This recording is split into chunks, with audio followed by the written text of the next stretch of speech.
We see the sacrifice decks kind of wax and wane, but some Hunted Nightmare showing up in the build today. Yeah, I like Hunted Nightmare quite a bit. The 5 toughness makes it like particularly hard for red base removal to deal with. I mean, here where you see like Flame Sweep, for example, just looking kind of embarrassing against it. It has Menace, so it can't be blocked by Shark Typhoon. I mean, it's just, you know, and with Kassis at 5, like he's already facing down potential lethal next turn, especially with that food token in play, because even if he kills the Cauldron Familiar, it's still not quite enough. Yeah, the Menace on Hunted Nightmare, that is a big deal. You mentioned, especially against Shark tokens. Hunted Nightmare has some downside when you play against a bunch of creatures, but really can be quite powerful in a matchup like this where your opponent really doesn't. Here's an attack with the Cat and the Nightmare. Milner looking to even things up. Kassis is currently up a game. 3/3 Shark showing up, and there's another Typhoon. Might see an attempted 2/2 Shark plus 3/3 Shark block. All right, so it's going to give Ely back priority here, but this Heartless Act should just close this game. I don't think that the Heartless Act basically makes the Hunted Nightmare get through, and then there's just a block on the Cauldron Familiar, but the food token in play means that it's going to be able to brain and drain for an extra 1, so we're coming in right as Ely is losing game number 2 here. Yeah, but that means we are going to see all of game number 3 as players go back to their sideboards. Kassis gets to be on the play for the decider. Yeah, and that's a pretty important fact.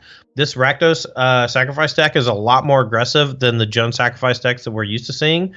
You know, it plays a little lower to the ground, more 1-drops like Gutter Bones that can come down and attack, and then also the Butcher on 2 allows you to provide you with like a lot of pressure for a very low mana cost, and if your opponent doesn't kill it immediately, it provides you with some real burst potential later if you're able to sacrifice it. This is something that's pretty interesting, and I think often is sort of a play-draw thing. Kind of depends on specific deck lists. You see Kassis really looking at Mystical Dispute as an option on the play. You know, when you play against a bunch of 3-mana spells that are hard to beat at the table, sometimes 3-mana Mana Leak is what you want. Yeah, and I mean, I'm sure he's just like thumbing over different parts of his deck, just trying to figure out if there's any room to cut like a 4th Wilderness Reclamation or something that's not really interactive, for something like Mystical Dispute on the play, which is interactive. And if you have the right balance of interaction and engine, then you can effectively leverage both in the right spots, especially on the play. So it's about just trying to find and center that balance. He decided against it, and you see the opening hand here is plenty interactive without having 3-mana Mystical Disputes in the deck. So looks good there as Milner is looking at a 6-card hand. Yeah, the 6 is a lot better than the 7. The 7 was just 1 land, but the 6 here, a lot of lands that enter the battlefield tapped, and not a whole lot of pressure in the early turns. And on the draw, it's going to hope to draw one of those cheap threats for sure. It's like another 3-drop off the top, a second Mayhem Devil. Temple of Malice will give him a look at a Castle Locthwain. That actually stays on top. Yeah, I mean, maybe that's the game you have to play with this kind of draw because you're not that aggressive.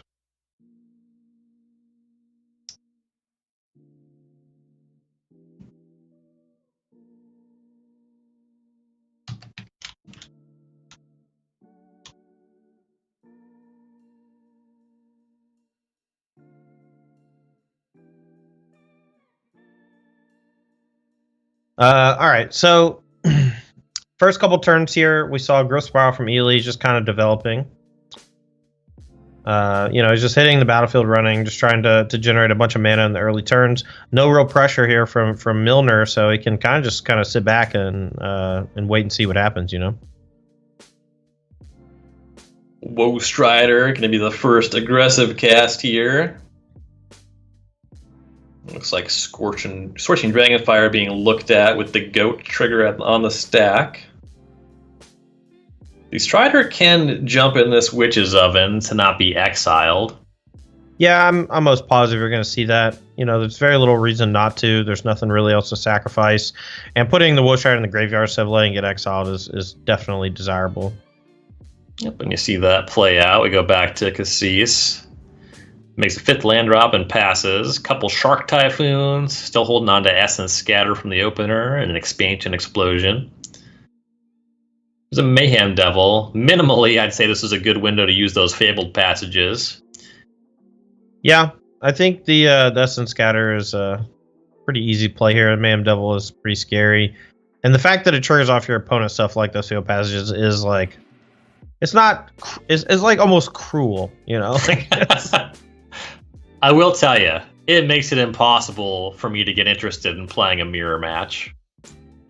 Yeah. I mean, that's certainly fair. The Essence Scatter works. Gutter Bones is the follow-up. Now we see Kassis using these Fabled Passages. Maybe interested in a 1/1 Shark. Yeah, I was thinking just go ahead and cycle, make a 1/1 Shark to trade with Gutter Bones next turn, or try to, just to prevent damage. The Shark Typhoon cycling early to make any body is pretty solid, but when you can leverage that body as small as a 1/1 to like interact with something like Gutter Bones, it's just a pretty big deal. Whoa! Oh, baby. Yeah! Here it is. Here it is. We are going deep in the Sharknado. That is a hard cast Shark Typhoon, my friends. Oh, I just can't wait for the sequel. Oh yeah, when you control 1, you make that 6/6 Shark off the second.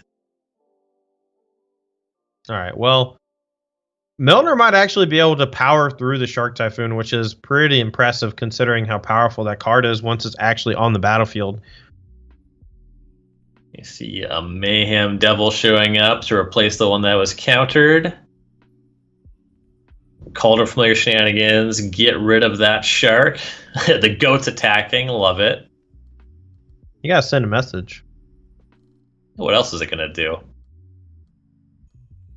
So now we go back to Kassis, untapping with that Shark Typhoon, has Bone Crusher Giant, Expansion Explosion as spell options. Yeah, it just has to be an Expansion Explosion for 3 on the Mayhem Devil, I'm pretty sure. He can main phase it, so there's like no potential shenanigans with Witch's Oven. Could also try to sequence it where it like times it with the familiar coming back, but I don't think that really changes anything. So the main phase here just makes a lot of sense. Plus, you get a 7/7 Shark, and hey, that's not too shabby. 7/7 Shark, pretty good. All right, now on the Family of Sharks scale, where would you sit a 7/7 Shark? I was thinking Daddy Shark. I think 7/7 is like an Uncle Shark. Uncle Shark. Okay, but that's not part of the song. Oh, I wasn't aware that it was a real song. You never heard the kid song? Sorry, no, I have heard the song. Okay, so you're just messing with me. I'm just saying, if there's only 3 options, then it's a pretty easy scale. But I think it's important for the meme to adapt and introduce different shark types. Different shark types? Is that what you just said? Not on purpose, but I'll take it. Sure you would. And here is an Uro for Ely and a Fabled Passage in hand. That means that this Reclamation is castable. That means 4/4 Shark.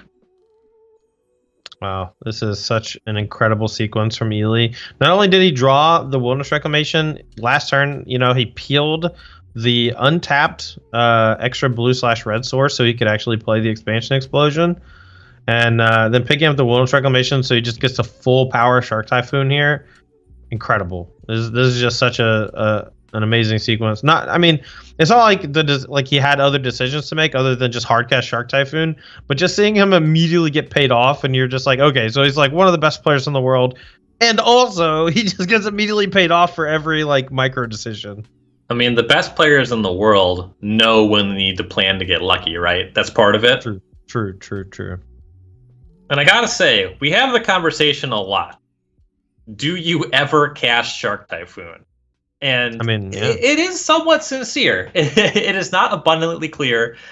how often that card should be cast, if ever. Kassis is showing us definitely sometimes. Right now, for example, Typhoon looking pretty dang good. Oh, absolutely. No, like every Wilderness Reclamation you cast, you get a 4/4. Even Stomp on the Bone Crusher Giant just gets you the 2/2. Essence Scatter gets you another 2/2, and it's just a cascading effect, and like even all these food tokens that he has lying around, not good enough. The Blast Zone taking care of all the 1-drops, not good enough. Let's go. Shark Typhoon is so good, man. Yes, it is. Remember Decree of Justice? I know you're like an old guy, right? Like me, we're old. Decree of Justice did come out. Scourge was the first new set after I started playing. Wow, so that's like your Desolation Angel, right? Or not really, but you get what I'm saying. So Decree of Justice was more of like a card that if you were smart, you put in a competitive deck. It didn't quite register on the casual tables. We more made angels with it. I mean, that's fair. Making angels is literally what the card says on it. So we read the text box and assumed we wanted to cast it because we're not very smart. Kassis, though, he is very smart. He's going to take this one down 2-1, making Team Reclamation. Well, Team Reclamation just is good, but Kassis also looking good this weekend. Yeah, you're about to say make it